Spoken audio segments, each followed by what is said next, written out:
Bismillahirrahmanirrahim. Hamd, alemlerin Rabbi olan Allah'a mahsustur. Salat ve selam, biricik önderimiz, kainatın efendisi, Nebilerin serveri Hz. Muhammed Mustafa Aleyhisselatü Vesselam'ın üzerine olsun. Allah'ın selamı, rahmeti ve bereketi siz değerli misafirlerimizin üzerine olsun.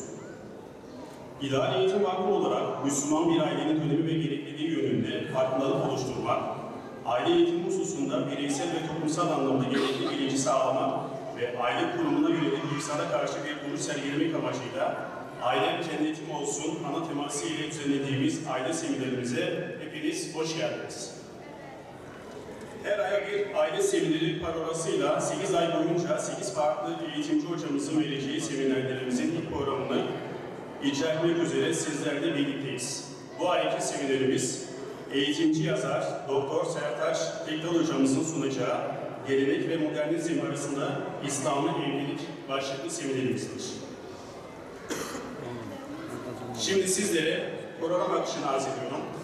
Kur'an-ı Kerim tilaveti, İl temsilcisi Ahmet Bora hocamızın selamlama konuşması, vakıf tanıtım televizyonu, Doktor Sertaç Tekdal hocamızın seminer sunumu, dua ve kapanış.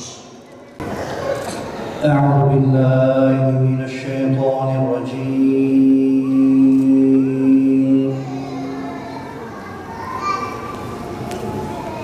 بسم الله الرحمن الرحيم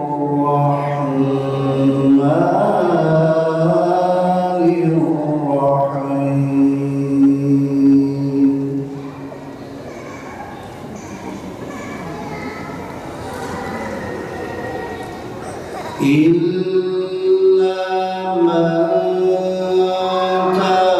تاب وآمن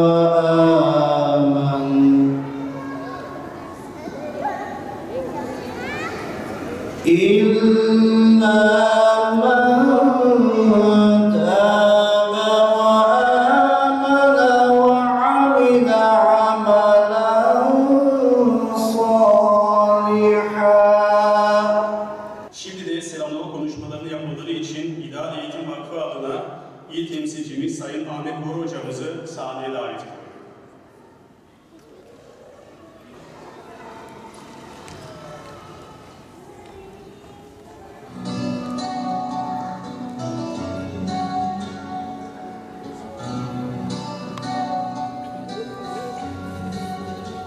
Bismillahirrahmanirrahim. Elhamdülillahi Rabbil alemin. Vessalatu vesselamu ala Resulina Muhammedin ve ala alihi ve sahbihi ecmain. Hamd alemlerin Rabbi olan Allah'a mahsustur. Selat ve selam onun sevgili Resulüne, hak aline, ashabına ve kıyamete kadar yolunu sürdürenlerin üzerine olsun. Siz kıymetli misafirlerimizi selamların en güzeli olan Allah'ın selamı ile selamlıyorum. Esselamu Aleyküm ve Rahmetullahi ve Berekatuhu. İdari Eğitim Vakfı olarak düzenlediğimiz Ailem Cennetim Olsun İdari Eğitim Seminerleri programımıza hoş geldiniz, şeref verdiniz. Allah Celle Celaluhu Yüce Kitabımız Kur'an-ı Kerim'de Tahrim Suresinin 6. ayetinde mealen şöyle buyurmaktadır. Ey iman edenler! Kendinizi ve ailenizi yakıtı insanlar ve taşlar olan ateşten koruyun. O ateşin başında gayet katı, çetin, Allah'ın kendilerine verdiği emirlere karşı gelmeyen ve kendilerine emredilen şeyi yapan melekler vardır. Dünya hayatının en güzel süsü olan evlatlarımız ve kendilerinde huzur bulduğumuz eşlerimiz, sağlıklı bir toplumun geleceği ve teminatıdır. Toplumun maddi ve manevi inşası, dinamik ve diri nesillerin eliyle mümkündür.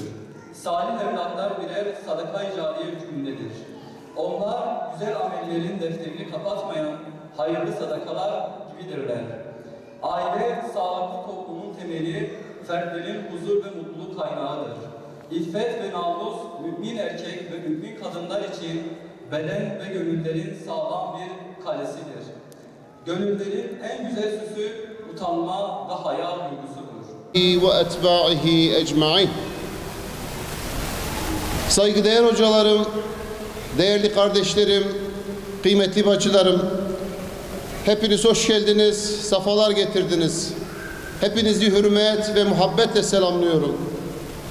Tabii elbette bugün gündemin ön sırasında 2 ayı aşkın bir süredir, 2 aya yakındır Gazze katliamı, Gazze soykırımı gündemde. Ama biz bundan öte Kassam mücahitlerinin destanını ön plana çıkarmayı daha çok arzu ediyoruz. 7 Ekim'le başlayan bu destan hamdolsun tüm zorluklarına rağmen devam ediyor.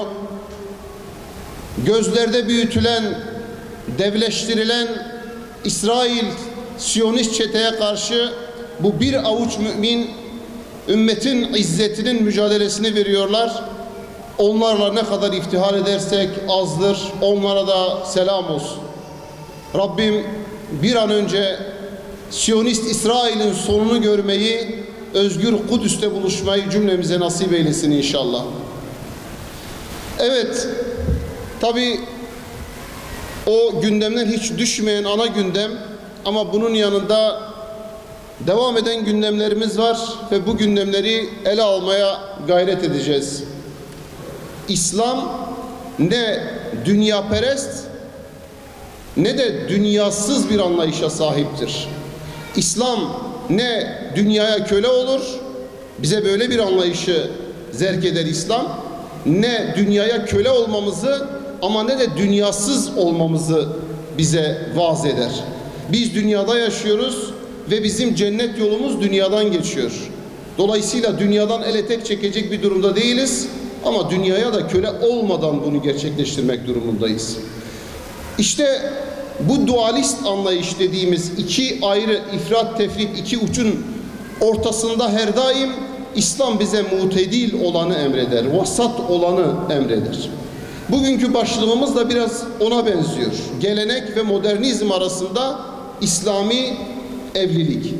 Bizim burada da baktığımız pencere, bizim anlamamız gereken, görmemiz gereken şudur.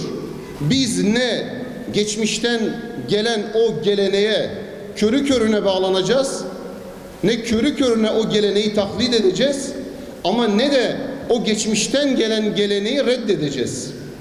İbrahim Kalın'ın, Profesör Doktor İbrahim Kalın'ın kitaplarında gelenek kavramı ile ilgili bize aktardığı bir tanımlama var. Gelenek, gelene ek yapmaktır der. Yani bu tanımlama oradan geliyor. Gelene ek yapmak. Geçmişten geleni kabul ediyorsunuz, getiriyorsunuz. İyi olanı kabul, iyi olmayanı reddediyorsunuz. Ve o iyi olanın üzerine de siz hayırlı olan, faydalı olan şeyleri ekleyerek sizden sonrakilere miras olarak devrediyorsunuz, bırakıyorsunuz. Dolayısıyla biz geleneğe böyle bakacağız. Geleneğe köle olma, geleneğe direkt mutlak bir itaat değil, körü körüne bağlanmak değil. Geleneğin iyi taraflarını alıyoruz ama geleneğe körü körüne bağlanmak kesinlikle bizim anlayışımızda yok. Ama öte yandan modernizmin de tümden reddi değil de modernizmin de bize getirdiği yeniliklerden istifade ettiğimiz şeyler vardır. Bizler bugün o teknolojinin ve modernizmin ya da bu çağın getirdiği bazı faydalı bilgiler, faydalı aletler, faydalı teknolojiler vardır. Bunları alırız ama yine modernizme köle olmadan, modernizme esir olmadan bunları gerçekleştiririz. İşte İslam bize bunu vaaz ediyor. Bu vasat olanı, bu mutedil olanı İslam bize gösteriyor, bize anlatıyor. Tabii bu dengeli inşa faaliyetinin olması gereken en önemli bir konu da, bir alan da tabii ki evliliktir. Öncelikle şunu ifade edelim ki İslam mutlu, müreffeh, mesut bir toplum vaaz eder bize. Bunu hedefler. Ve mutlu, müreffeh bir toplumun gerçekleşmesinin de temeli aileden geçiyor. Çünkü bir toplumu oluşturan en temel birim ailedir. Aile ne kadar iyi, ne kadar hayırlı, ne kadar güzel olursa toplum da o derece güzelleşecektir. Müreffeh bir topluma dönüşecektir. Ne kadar sağlam ailelere sahip olursak toplumda o kadar sağlamlaşır, o kadar güzelleşir. Tabii burada biz İslam'ı, biz hakikati ailelere taşımadan topluma asla taşıyamayacağımızı da bilmek durumundayız. Biz ailelerimizi ne kadar İslamlaştırırsak toplum da o kadar İslamlaşır. Ya da tam tersiyle ailelerimiz eğer İslamsızlaşırsa İslamsız ailelerden İslamlı bir toplum teşekkül etmeyecektir.